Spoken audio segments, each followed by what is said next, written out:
Hi hello ಎಲ್ಲರಿಗೂ ನಮಸ್ತೆ. Welcome to my YouTube channel. Friends, ಇವತ್ತು ನಾವು ಕಂಪ್ಯೂಟರ್ ರಿಲೇಟೆಡ್ MCQಸ್ಗಳನ್ನು ಸಾಲ್ವ್ ಮಾಡೋಣ.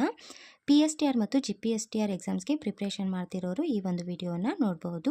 PSTRಲ್ಲಿ 25 ಮಾರ್ಕ್ಸನ್ನು ಕೇಳ್ತಾರೆ, ಹಾಗೆ GPSTRಲ್ಲಿ 8 to 10 ಮಾರ್ಕ್ಸನ್ನು ಕೇಳ್ತಾರೆ.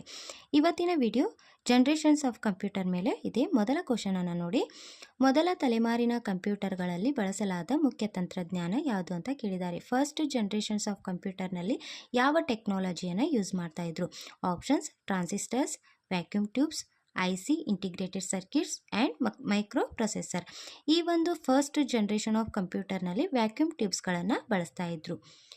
ನೆಕ್ಸ್ಟ್ ಕ್ವಶನನ್ನು ನೋಡಿ. ಟ್ರಾನ್ಸಿಸ್ಟರ್ಸ್ಗಳನ್ನು ಯಾವ ತಲೆಮಾರಿನ ಕಂಪ್ಯೂಟರ್ಗಳಲ್ಲಿ ಬಳಸಲಾಯಿತು? ಆಪ್ಷನ್ಸ್: ಮೊದಲ ತಲೆಮಾರು, ಎರಡನೇ ತಲೆಮಾರು, ಮೂರನೇ ತಲೆಮಾರು, ನಾಲ್ಕನೇ ತಲೆಮಾರು. ಟ್ರಾನ್ಸಿಸ್ಟರ್ಸ್ಗಳನ್ನು ನಾವು ಈಗಾಗಲೇ ನೋಡಿದ್ವಿ, ಮೊದಲ ತಲೆಮಾರಿನಲ್ಲಿ ವ್ಯಾಕ್ಯೂಮ್ ಟ್ಯೂಬ್ಸ್ಗಳನ್ನು ಬಳಸ್ತಾ ಇದ್ರು ಅಂತ. ಈಗ ಟ್ರಾನ್ಸಿಸ್ಟರ್ಸ್ಗಳನ್ನು ಎರಡನೇ ತಲೆಮಾರಿನಲ್ಲಿ ಅಂದರೆ ಸೆಕೆಂಡ್ ಜನರೇಷನ್ಸ್ ಆಫ್ ಕಂಪ್ಯೂಟರ್ನಲ್ಲಿ ಬಳಸ್ತಾ ಇದ್ರು. ಟ್ರಾನ್ಸಿಸ್ಟರ್ಸ್ಗಳನ್ನು ಎರಡನೇ ತಲೆಮಾರಿನಲ್ಲಿ ಬಳಸಲಾಯಿತು. ಮೂರನೇ ಕ್ವಶನನ್ನು ನೋಡಿ. IC ಅಂದರೆ ಇಂಟಿಗ್ರೇಟೆಡ್ ಸರ್ಕ್ಯೂಟ್ಸ್, ಈ ಒಂದು ತಂತ್ರಜ್ಞಾನವನ್ನು ಬಳಸಿದ ತಲೆಮಾರು ಯಾವುದು? IC ಟೆಕ್ನಾಲಜಿಯನ್ನು ಯಾವ ಒಂದು ಜನರೇಷನ್ನಲ್ಲಿ ಬಳಸಲಾಯಿತು? ಆಪ್ಷನ್ಸ್: ಮೊದಲ ತಲೆಮಾರು, ಎರಡನೇ ತಲೆಮಾರು, ಮೂರನೇ ತಲೆಮಾರು, ನಾಲ್ಕನೇ ತಲೆಮಾರು. ಫಸ್ಟ್ ಜನರೇಷನ್ಸ್ ಆಫ್ ಕಂಪ್ಯೂಟರ್ನಲ್ಲಿ ವ್ಯಾಕ್ಯೂಮ್ ಟ್ಯೂಬ್ಸ್, ಎರಡನೇ ಅಂದರೆ ಸೆಕೆಂಡ್ ಜನರೇಷನ್ಸ್ ಆಫ್ ಕಂಪ್ಯೂಟರ್ನಲ್ಲಿ ಟ್ರಾನ್ಸಿಸ್ಟರ್ಸ್, ಈಗ ಇಂಟಿಗ್ರೇಟೆಡ್ ಸರ್ಕ್ಯೂಟ್ಸ್ನ ಮೂರನೇ ತಲೆಮಾರಿನಲ್ಲಿ ಬಳಸಲಾಯಿತು.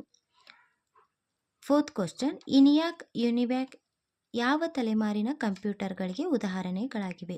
ಇವು ಯಾವ ತಲೆಮಾರಿಗೆ ಉದಾಹರಣೆಗಳಾಗಿವೆ ಅಂತ ಕೇಳಿದ್ದಾರೆ. ಮೊದಲ ತಲೆಮಾರು, ಎರಡನೇ ತಲೆಮಾರು, ಮೂರನೇ ತಲೆಮಾರು, ನಾಲ್ಕನೇ ತಲೆಮಾರು. ಇಲ್ಲಿ ಕರೆಕ್ಟ್ ಆನ್ಸರ್ ಇನಿಯಾಕ್ ಮತ್ತು ಇನ್ವ್ಯಾಕನ್ನು ಮೊದಲ ತಲೆಮಾರಿನ ಕಂಪ್ಯೂಟರ್ಗಳಿಗೆ ಉದಾಹರಣೆಯಾಗಿವೆ. VLSI very large scale integration, ಈ ಒಂದು ಟೆಕ್ನಾಲಜಿಯನ್ನು ಯಾವ ತಲೆಮಾರಿನಲ್ಲಿ ಬಳಸಲಾಯಿತು ಅಂತ ಕೇಳಿದ್ದಾರೆ. ಅಂದರೆ ಹಲವು ಟ್ರಾನ್ಸಿಸ್ಟರ್ಗಳನ್ನು ಕೂಡಿ VLSI ಅಂತ ಕರಿತೀವಿ. ಸೊ ಈ VLSIಯನ್ನು ನಾಲ್ಕನೇ ತಲೆಮಾರಿ ಅಂದರೆ ಫೋರ್ತ್ ಜನರೇಷನ್ಸ್ ಆಫ್ ಕಂಪ್ಯೂಟರ್ನಲ್ಲಿ ಬಳಸಲಾಯಿತು.